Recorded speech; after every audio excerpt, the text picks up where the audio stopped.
So everyone on a team has opportunities to lead. However, not everyone on a team has the same opportunity to lead. What we know from our own experience, as well as the research, is that within every team, within every group, there are a few individuals or an individual who has significantly greater social influence on the group. Now, whether you feel that influence as a coach in your team is positive or negative from that individual or those individuals, as a leader, you have a responsibility to help them develop their leadership, to help their influence to be positive and to empower them so they can have as much of a positive impact on the group as they possibly can. Now, the way to develop that leadership and empower those influencers is often done through the system of captaincy, right? Making someone a captain, or leadership councils. And now for many years, for many of us, this is often just a ceremonial or honorary position. And for years, I just gave my captains certain rights and privileges.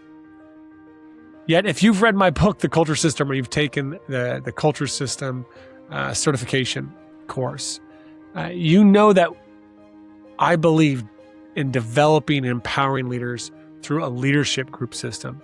It's a way to share leadership within a team by giving every appointed leader a pod or a unit with which they are tasked with the responsibilities of serving, supporting, connecting, and challenging the people in their pod or unit throughout the year. And within that leadership system, you likely have to appoint a captain or two captains who you can meet with almost daily to continuously converse on the pulse of the team, right? To see how things are going, to be encouraging on certain things, to mentoring them. Today's episode, it's not a discussion on captains for leadership groups and how to run them, though, right? Nate, Betsy, myself, we're going to unpack some of the challenges within level 4 leadership, which is leading the team. We're going to talk about the challenges that these leaders face and how to work through them. How, what's the difference between a clique and a friend group? We're going to talk about the challenges of creating a culture of honest feedback, honest conversations. We're going to talk about how important their role is to helping others accept their role within the team. Now, if you haven't already, buy a copy of The Culture Captain, the 4-level framework to know yourself, lead others, lead the team. It's my latest book. It's half fable, half nonfiction. The book is simply the most practical framework for every athlete in your team and yourself and your coaches to be a better leader this season. And it comes with a field guide that you can also get at theculturecaptain.net to help you work your team through this framework. So, welcome back to the Coaching Culture Podcast. My name is JP Nerbun. I'm an executive coach and facilitator. I work with leaders and teams who are striving for high performance. Today, I'm joined by my friends and co-hosts, Nate Sanderson and Betsy Butterick. You can learn more about Betsy at betsybutterick.com. I started this podcast in 2017 to help others and myself grow as a leader and build better team cultures. Since 2017, I've also had a newsletter that's got the notes to every week's episode of the podcast, a short article for myself, as well as a weekly tool to build team culture. If you'd like to be getting our newsletter and you're not already, just head on over to tocculture.com, where you can also learn more about TOC Coach and TOC Athlete, which are much more than just online courses. They are platforms for community discussion and small group coaching. We'd love to see you in there. So Betsy and Nate, I was scrolling through my Substack this morning and saw a post that my friend Cody Royal, author of The Tough Stuff and Coaches Have Eyes. Is that what it's called again? Second set of eyes. Second set of eyes. Second set of eyes. Yeah, the second set of eyes. So I was kind of reading. I always love the thoughts that he shares, and he said, contrary to popular belief, you don't write a book because you're an expert in the topic. You write a book because you want to learn more about the topic. Which I really appreciate that, because when I started writing blogs, that was definitely like, hey, I'm learning something, and like I wanted to share it. And then obviously with books, and even this book, there were some things that I felt like maybe I had a little bit of expertise on, but the journey to write it was so much about learning more about, this framework or this path, this journey for athletes to be a great athlete, a great teammate, a great leader, and how we might help them to accelerate that. But I still feel like I have a lot of questions, right? Which is why I want to start with a few questions that I have for you, because I want to get your perspective and take on things. Especially, I've been, getting some feedback and having conversations with athletes since the book comes out. And one thing that I think athletes and even coaches struggle with is cliques, right? And just a group of friends within a team. So here we're in level 4 today, our conversation around level 4, lead the team. And we want everyone to feel like they're part of the team, everyone to feel connected, right? And we know that the players within the team are so important to that. However, at what point can someone just have a really good group of friends and they want to spend more time with them probably than other people? Like, that's kind of natural within any community, right? That we have pockets of friends. So I was curious, for you all, how would you distinguish between that's a clique and it's unhealthy to that's just a group of friends and they're really tight, right? Then they gel maybe a little bit more than others do.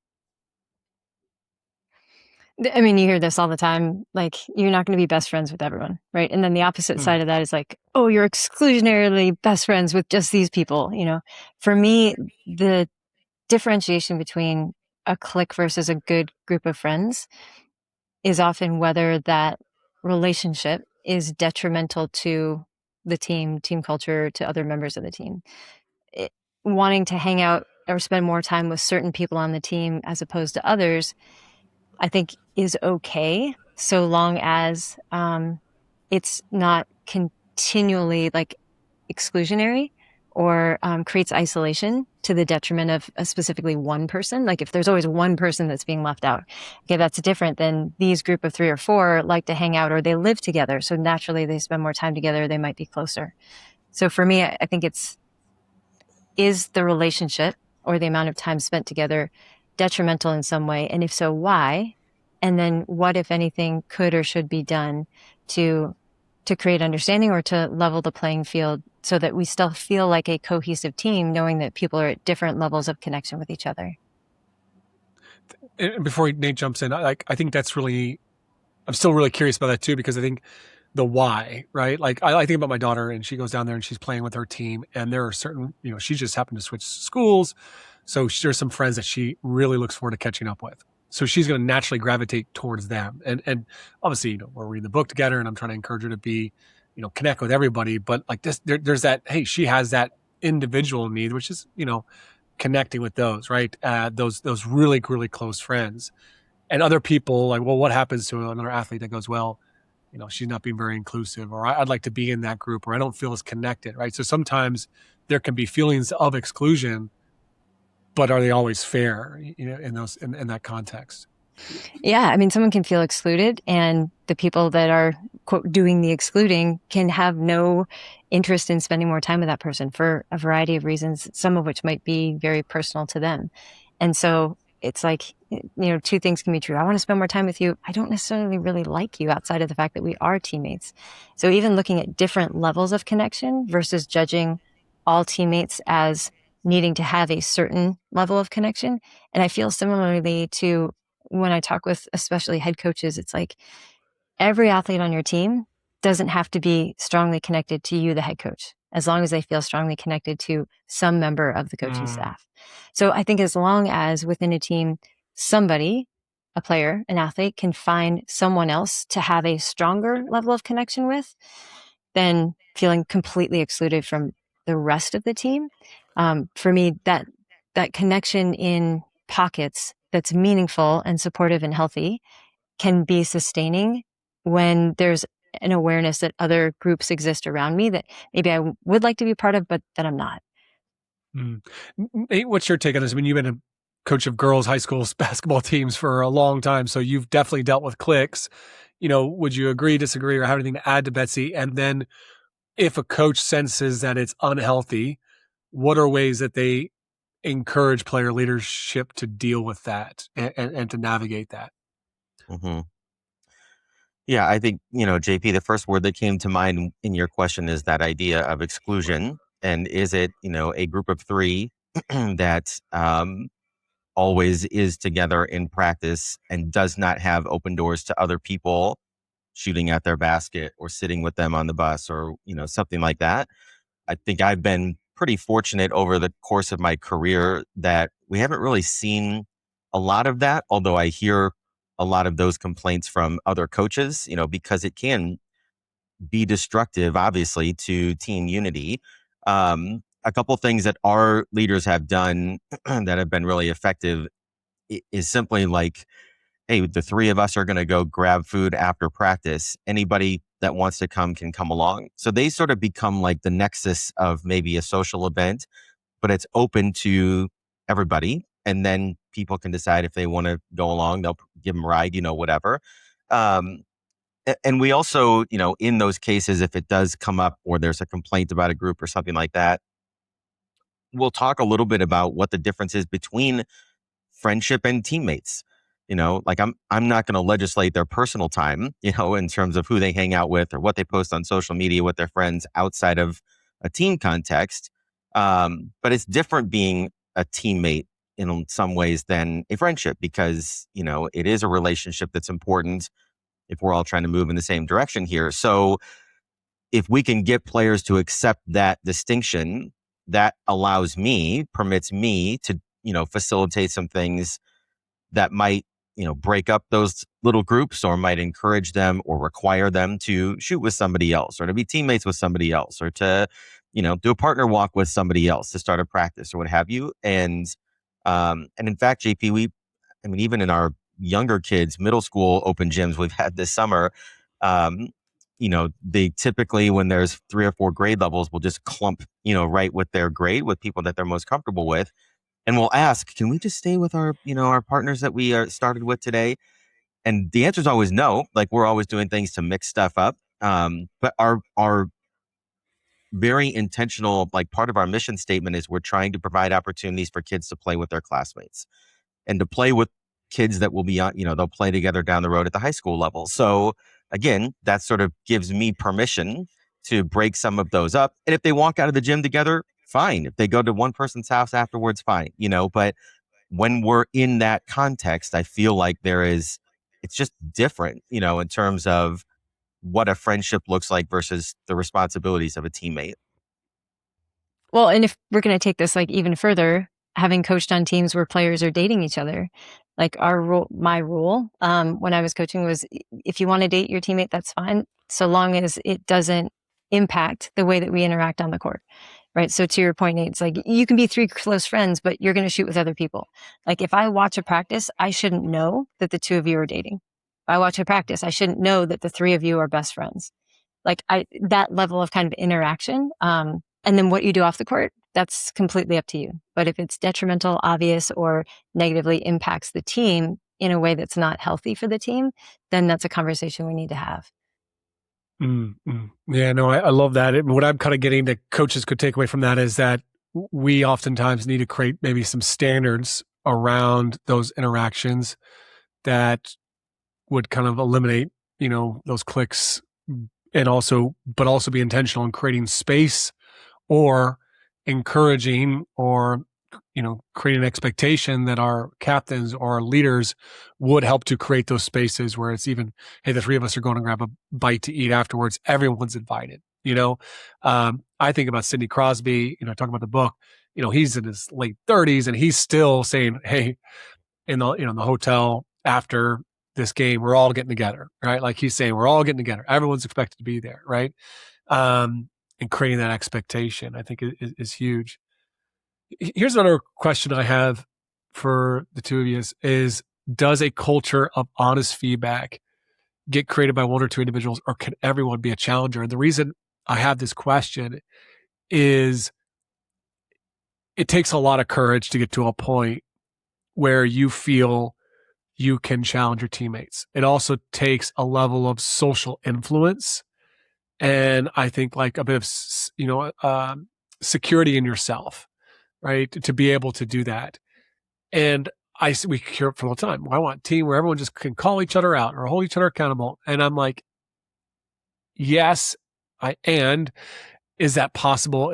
Can we expect that in majority of teams? And so, from your observations and all your times with teams, Have you ever experienced a team where everyone is giving feedback, or is it typically one or two individuals that really take on this role of being the truth speakers? I'll jump first here, Betsy. Honestly, JP, in my experience, being a head coach for 23 seasons, I don't know if I ever had a team or more than a handful of individuals that were comfortable calling up or calling out or challenging a teammate. I hear the same thing you hear all the time, like that we got to have accountability, we got to have peer accountability, we got to have kids that will call each other out. I really haven't experienced, sort of that alpha that does keep everybody in line. Now, I've had really strong, leaders that their example, and their competitiveness, like naturally brings some people along and drives the team in certain ways. I've had a couple of examples where I remember the first year we went to the state tournament, our senior leader, we were a little uncomfortable with just like all the pomp and circumstance and our send off. And we had to go to practice, the day before our first game. And it just didn't feel like we were really focused on basketball. And I asked her if she would address the team, and, she did, but it wasn't, and it was great. It was exactly what we needed, but she wasn't like, standing on the table, like, coach, I got something to say. You know what I mean? So I think if I was going to look back and say, so how did that happen? Because we did have good, strong peer leadership. I think it was very much in collaboration with the coaching staff, where either opportunities were created and players were prepared for those moments, like they got a heads up. It wasn't just like, man, we're not practicing good today. What do you think, JP? Kind of like we do sometimes when we get angry about something. But to just say like, hey, you three captains have the license to hijack practice and start calling people out. Like I just haven't experienced that in the teams that I've coached. And Nate, you mentioned something right at the beginning, in 23 seasons, I don't think I've ever had a player that was really comfortable. And I think that word specifically is a starting point for developing this skill set. We need to normalize the discomfort inherent in challenge, whether it's, challenge and adversity within our sport, or it's challenging a teammate or holding them accountable. So we have to stop prioritizing comfort before action. And I think we really need to double down on skill building, because we can say you need to hold each other accountable. We can say we've got a culture of honest feedback. If we haven't given athletes the skills, the tools, and the opportunity to practice those in mock scenarios or situations before something they actually value, like the peer relationship, is actually at risk, I think we're doing them a disservice having a certain expectation and not having yet prepared them to meet or exceed the expectation in a moment of challenge. A big question I hear from a lot of athletes is, who am I to, hold the senior accountable? Who am I, who doesn't play, to say this to someone who, is a lot better than I am within our team, within our sport? So being able to value all voices and create an understanding that the purpose of this challenge, regardless of age, skill level, experience, etc., to be able to understand culturally that when we call each other out, when we challenge each other, this is the purpose, this is how we agree to do it, and this is what we can expect in terms of emotions and also future response. We've got to rep it. We have to normalize discomfort. And I think we need to give people permission. Not just coach says anybody can challenge anybody, but from peer to peer to say, like, I value growth. I respect perspective. And so bring your challenges to me. And here's how I will try to receive them. The two things come up for me on what you just shared there. One is the comfortable thing and the amount of coaches that are having issues within their coaching team, the coaching staff. And I say, well, have you given that other coach feedback? And they're like, well, I'm not comfortable doing that. It's like, oh, well, what do we want our players to do? Right. Like, so, and to your point, engage the discomfort. One of the things in the book that is in the fable aspect with Lily's story. It's based on our workshop that I initially did with a college volleyball team a couple years ago. Was I feel like getting better at hard conversations doesn't mean, oh, I got to get better at giving that feedback. It sometimes means getting better at receiving it. So what I did with this college volleyball team is I got them in a room and we had some self-reflection activity. Like, what is one thing that you do that potentially hurts the culture of the team and goes against our standards? Okay. So everybody comes up with one thing. All right. And, mine could be, well, I mentally check out, or, I have problem with tardiness, or I have a bad attitude here. Okay. So everybody has that. And I said, now what I want you to do is I want you to share that with your partner. So they share their area of improvement with their partner. And then we gave them, to talk about skill building, Betsy, I gave them the framework for how to give feedback. Hey, I want to have a conversation. I just want to have a conversation with you, share the intention, because you're really, really important to this team. But today I noticed in practice that, you were, really, really saying mean things about your teammate, whatever it be. What do you think about that? So I gave them the template, and then so that person practiced and then gave them feedback on the area that they said they wanted to get better at. But then from there, they had to have a real conversation as if they had just seen it. And it was amazing how even this wholly set up, I'm literally setting the whole thing up, and they're like, and then we debriefed, and like the player's like, oh my gosh, that was so uncomfortable giving them the feedback. I'm like, she literally told you that's what she wanted to get better at. And you're so uncomfortable. And I'm like, it was so funny to see them struggle that, but then to sit back and they're like, and then what was that experience like for you to receive it? Oh no, it felt really good. And then like the conversation where to remain curious. And I think it was set up, it was staged, but it was taking that team to get more comfortable in that space. And then it took more effort from that coach to continuously have those conversations. Hey, what's something, 2 weeks later, what's something you feel like you are struggling at? Or what's one area of, your behaviors that you want to raise to meet our team standards? Once again, let's go in there and let's coach each other. Let's have a conversation on it. So it was a real way to get some reps and some practice in there, just to normalize how to actually have a conversation where we're getting feedback from other people. And I think that's a great story to illustrate the point, JP, that we are so unpracticed at these types of conversations that even when given a template and told in advance, Nate talked about preparation, this is what's coming, that it still feels the way that it feels for many people. And there's something I was just, that question, right? Like, what's a way that you've contributed to, our culture not being the best that it could be?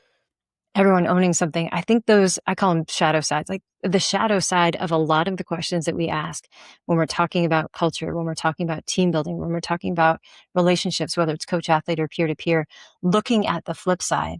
Because one of the biggest barriers for people engaging in those feedback conversations or holding each other accountable is fear. And so they think, well, what's going to happen if I go there? Without thinking about, well, what's likely to happen if I don't go there, right? Like, is resentment, frustration, harboring inside me because I haven't shared something going to build up? Is that person going to continue to do that behavior that I know is below the line, but I'm too scared to call them out on, in a way that's going to impact the team in a bigger way long term? Like, we don't often pause to think about what happens if we don't go there, because we're so focused on the anxiety, the fear, the discomfort of what could happen when we do go there. So I love being able to kind of toggle back and forth between the if we do and if we don't scenario within a variety of contexts. So one question that comes to mind for me, JP, just sort of following this thread on this conversation about, these courageous conversations, is how do you encourage, a player to find that level of courage to challenge or to, to call up a teammate when they haven't experienced it before, or maybe they've been called up in a way that they didn't feel was beneficial to them, or they made them uncomfortable. Why would I want to do that to somebody else? Might be a story that they tell themselves. So, I agree 100% with exactly what you guys are saying in terms of there's a responsibility here to create opportunity to build and practice skills, in low stakes environments. I think all those things are great. But at the same time, a 15, 16, 17-year-old, or this is true for 40-year-olds too at times, like there's a fear of a social rendering here, that if I say the wrong thing, if they take it the wrong way, there may be consequences beyond being a good teammate. Like this is my friend, or this is someone that I want to be my friend, And so there's a bit of this unspoken social pressure. Obviously, kids want to, fit in and belong just like anybody else. And I think that fear oftentimes is more than just discomfort. There's a fear of kind of this potential severance of the relationship if this thing doesn't go well and they take a chance. So how do you coach players in that? Well, I think there's a few key factors. We've talked about a few of them already. One is experience. Other is the tools and skills, right? To be able to effectively feel confident. Okay, I know sometimes when you give someone that almost a template and you help, or that tool, it gives them more confidence in that. Betsy just mentioned there the risk of not having the conversation, right? And also sometimes just awareness that, well, is the relationship, to your point, do we want a relationship where we're just surface, or where we're not really saying the truth, and we're going to hold back? Like, what does that say about that relationship? To another one that is very important is we need to establish permissions. And this is the thing that when people set team standards that they often leave out is they don't have conversations around, okay, well, we're not meeting those standards.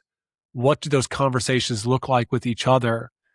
And that was what I was doing in that workshop. It was a practice for skill building and all those, but it was in that workshop with that team was also like, okay, that was uncomfortable, but I really valued that. And I would appreciate you to do that again in the future with me the next time you actually observe me falling into that path.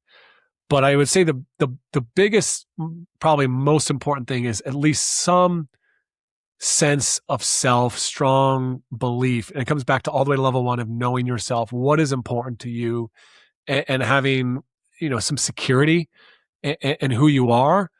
Because if you're really insecure that you want to have to maintain those friendships and relationships, or you start to really question your own worth, or, I think that doesn't bode well for you to be able to have those hard conversations. Because yes, we could say, well, this is at stake if you don't have the conversation, but they're going, but everything, this relationship and me being a part of that social group is the most important to me as an athlete. And they'll say, so I will not have the hard conversation because I don't want to risk, being safe in the tribe, which is an evolutionary part of our brain, is saying, do not lose your spot in this tribe or else you'll starve, right? I mean, you just named it. Like, this is the biggest barrier. And to your point, we can give them all the reasons. People in general, not just young athletes, we can give people all the reasons why they should do it. And still that biological need to survive by staying a part of the pack, by staying connected is such a strong drive. And to your point, JP, two things. One, repair. So we're talking about like the relationship being damaged because of a challenging conversation. One thing I don't think we talk often enough about when we're talking about difficult conversations is when it doesn't go well, here are the options that you have. Whether you are the person that was hurt or whether the other person feels that they were injured in some way, whenever the relationship starts to deteriorate, these are choices that people can make to work towards repair. Just like in strength training, right? Like you get sore because you break the muscle fibers down and then they regrow stronger. That's one of my favorite analogies when talking about when things don't go well in difficult conversations. I was having a conversation with a head coach yesterday, and the circular way that this came about was we were talking about conflict within the team. We were talking about their level of comfort or discomfort, in this case, with challenging conversations. And then it got back to, because I asked the question, can you give me an example of a time when you willingly or unwillingly experienced conflict in a relationship and it turned out that the future was better because of it? And what this person named was a really challenging moment with their spouse. And they said it was awful. Like, it was so uncomfortable for both of us. Both of us were deeply hurt.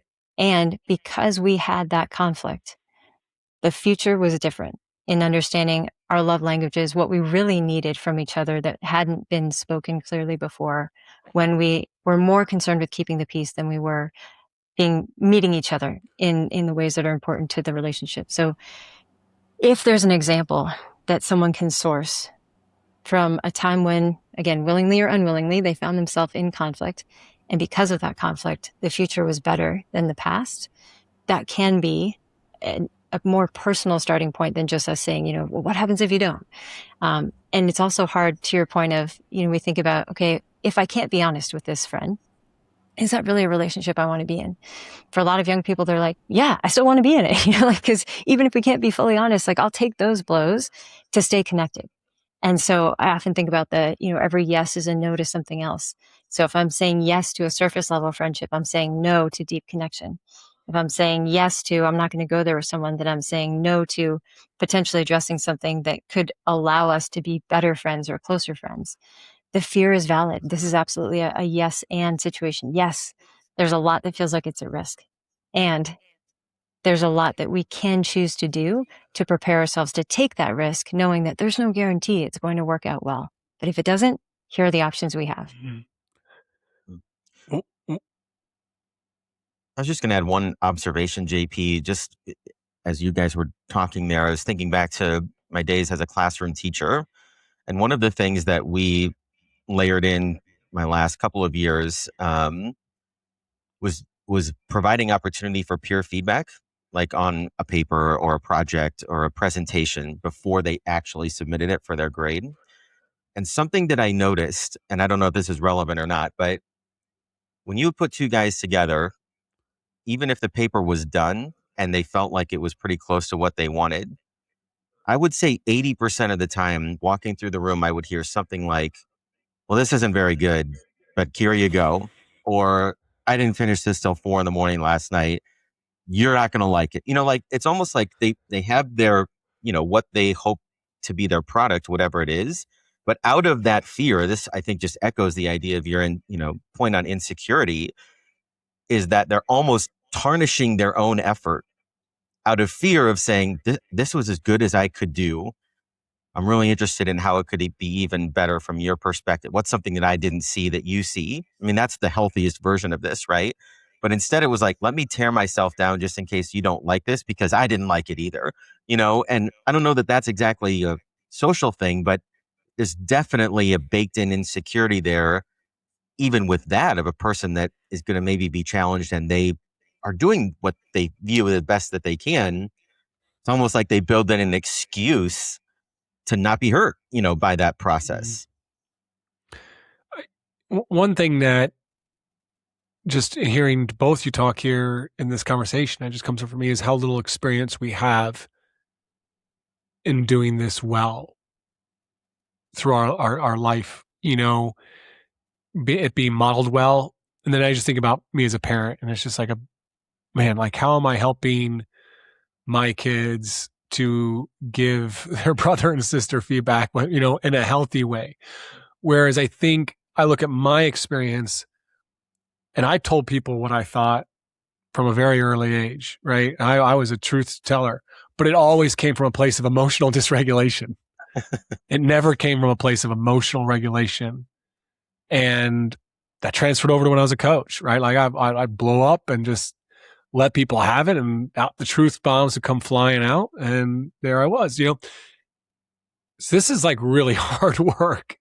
And it's so often, you even looking at, look around at relationships, you Betsy, you mentioned like a couple, and people hold back in those, what are supposed to be some of the most secure relationships that we have, but where we don't know how to do that from a place of emotional regulation. And it's only when we get to that place where we've had enough that we finally blow the lid, right? And I feel like that just happens so much. So this is something that I think is so powerful to do within teams, because it just will benefit and serve the athletes throughout life, right? How do we give each other feedback, receive that feedback, have these hard conversations together, and even when they don't go well, repair. So my last question for us here is around the last chapter of the book, The Culture Captain, which is titled Leading from the Bench. And the chapter kind of talks about all these athletes, great athletes, from Abby Wambach to Tom Brady,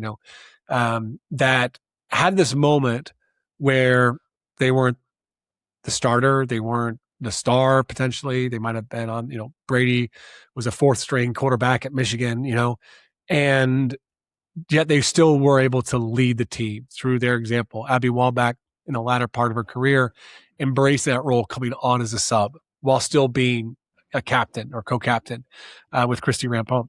So, there's obviously this beautiful story of, pushing through and leading the team from the bench. And that's a really important thing that we aspire for our captains to be able to do, or any leader on our team. And yet my question is, at some point, does it make sense for players to transfer, to move teams? And does that make them a bad teammate? Jalen Hurts, I mentioned in the book, he was at Alabama. He gets dropped in, I think, the national championship game from the quarterback spot, but he still comes back another year. But then the year after that, he actually transfers, right? And then he goes on to be a good leader at the Eagles. So I'm just curious your perspective on, does this make them a bad teammate? Does it make them not a leader when an athlete transfers? I have a unique perspective, and I'll say, as a coach, it's very easy to think if a player has a history of transferring that they might be unreliable, or they might be selfish, or their motivations might be more ego-centered. And as an athlete, I played junior college, Division I, Division III. And I remember when I was working with a team, this is probably 3 years ago, I had an athlete who was going into her senior season, and she had aspirations of playing in the WNBA. And she said, Betsy, the reality is I'm not the same player I was before I got hurt. She's sustained a hip injury 2 years prior. And she said, so I either quit on the dream of playing in the league, or I try and I probably won't make it. So would you rather be a quitter or a failure? And I said, I'm not sure I'm the right person to ask, because I've been both. And since I was 11 and we moved to California, I dreamed of going to Stanford and trying out as a walk-on and making the team. And I applied out of high school, got a rejection letter, put it on the ceiling above my bed as motivation to get better, went to the local junior college, applied again after my freshman year, got a second rejection letter, and then before applying a third time, decided to accept a scholarship offer to UMBC. So I went to play Division I, and after I got there, I learned that 8 players had left or transferred in the 2 years that the head coach had been there, and I started to experience why. And got to a point by December, so only a couple months in, that I had lost all joy. Even though I was a captain on the team, elected by my teammates, I was experiencing what we would now say is a crisis of mental health. I wasn't well. And so I quit. I left halfway through the year, went back to California. And that was the first time I had quit anything in my life. And I had so much guilt and shame and judgment about what that meant, especially as a captain on the team. And you're going to quit, you're going to walk away. But it's what I needed to do for me in order to be okay, like just get back to a place of health. And then ended up playing Division III, again, was a captain for 2 years and loved my experience. So when you ask, can, people who transfer or athletes that make that decision be good teammates, be good leaders? I think I was a great teammate. And I, as a captain, voted by peers consistently, I was also seen as a leader. The quitting part, the failing part, that was about being a good teammate to myself. And I think in a lot of situations, like when I quit, that was the first time in my life I can remember putting myself before the team. And the responsibility of leadership, yes, is to be a great teammate, to lead others, but starting with, level 1, like who are you and can you lead yourself? And I'd lost the ability to lead myself in a place that was good and healthy. And for that reason, I needed to make a different decision, which took me away from the team. So I think that there are absolutely cases where it is in the best interest of the individual, perhaps even the team, that an athlete transfers or makes a different decision. I think why they transfer is an important question for any coach to ask, to get an understanding of what's the contribution or what might be the barriers or the baggage even, that this athlete is bringing into my culture, this team, this program, this experience. But I think it all depends, and context really does matter. And you heard, don't judge a book by its cover unless it's a culture captain. And then of course it's a great book.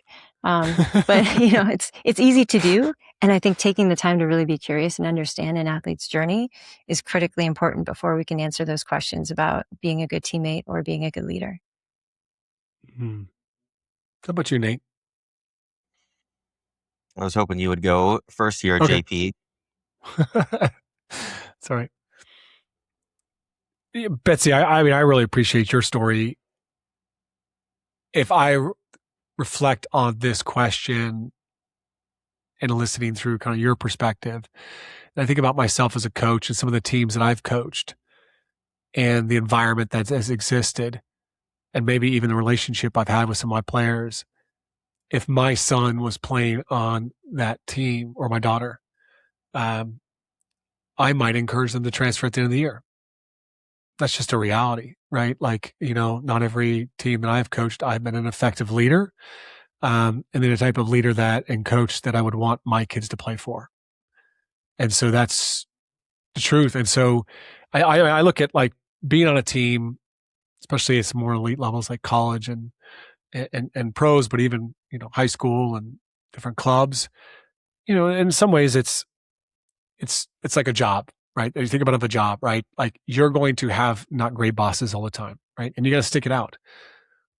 But by gosh, if you don't enjoy it, if you don't feel like you can actually contribute and you matter, in that place, or you don't feel like it's a healthy environment, work hard, keep doing your thing, try to be a leader, have a positive influence, but you should probably look for another job in the meantime. You shouldn't stick into it, Now, if my son or daughter was in a team where they're saying, hey, you got to put the work in here, 2-3 years, you might have a chance. Or, if you put the work in, then I would say, absolutely. You made a commitment to that team when you signed up for that. I think it's a difficult thing in the college landscape today, because that player could, and one coach is pulling in transfers, and it's a complex in college. And I know all our coaches are not in college sports today, so I just think we're very quick to criticize transfer athletes. At the end of the day, and it doesn't necessarily mean you're a bad teammate or a bad leader. And in fact, I think it's oftentimes a more courageous thing to quit,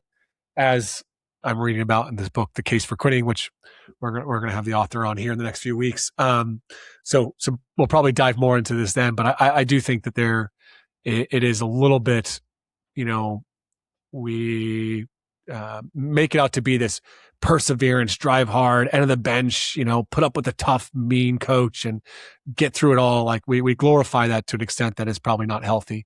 And so I'm sorry you went through that experience, Betsy. JP, I guess from my perspective, two things come to mind. Number one, and Betsy alluded to this, is that there is an inherent shame around the word quitting or transferring. So even if it's for the right reasons in the right context and whatever those things might be, we grow up, my kid's not going to be a quitter. They're not going to quit, at the end in the middle of the season, whatever. Like, and there's obviously something to be said for, fulfilling your commitments and all of that. But like, there is just this, you just don't quit. You want to be a quitter the rest of your life. How many times as kids, I'm old, did we hear that? It's once you quit one thing, it's easy to quit everything else after that. That was my dad's line, my grandpa's line, and there is something in society that I think still exists, in terms of just that it's shameful to even think about, in some ways. And, it is complex at the college level, but it's becoming more and more complicated all the way through the system, whether it's high schools where there's more transients, club to club jumping happens all the time, all the way down to 6, 7, and 8-year-olds, so there's people moving around at every level in every sport. And in some ways, I think, well, there's a reaction to say, the pendulum has swung too far the other way, where it's too easy to move and it's too easy to leave in a difficult situation, or to not stick it through, or to not, persevere. And I think at the end of the day, like the phrase that just came to mind for me is like, we're really good at judging on the back end, and we're really bad at counting the cost on the front end. So when I've sat down with players who are like, I don't know if I want to come out for my senior year, it's not like just advantages and disadvantages. It's like, okay, well, what would you get out of this role? What's enjoyable for you? What gives you energy out of that? But what's the cost? what is the opportunity cost for you participating in, basketball is the longest high school season. It takes a lot of time. And there are things that you won't be able to do, if you commit to this team again. And so just being honest with them and sitting down and having an open conversation to help them explore what is the cost of making this commitment and what potentially are they giving and what potentially are they getting for themselves. If we put as much energy into that as we do in shaming and judging people when they do decide to do something different for themselves, I think this whole scenario would be in a much better place. All right, that's it for today's episode of the podcast. If you found it valuable, thank you for listening in. Please be sure to share it with others out there who might find it valuable. Leave us a review wherever you listen to podcasts. And if you don't already, head on over to tocculture.com and subscribe to our weekly newsletter there so you don't miss the notes of this episode, our weekly article, and our weekly culture building tool.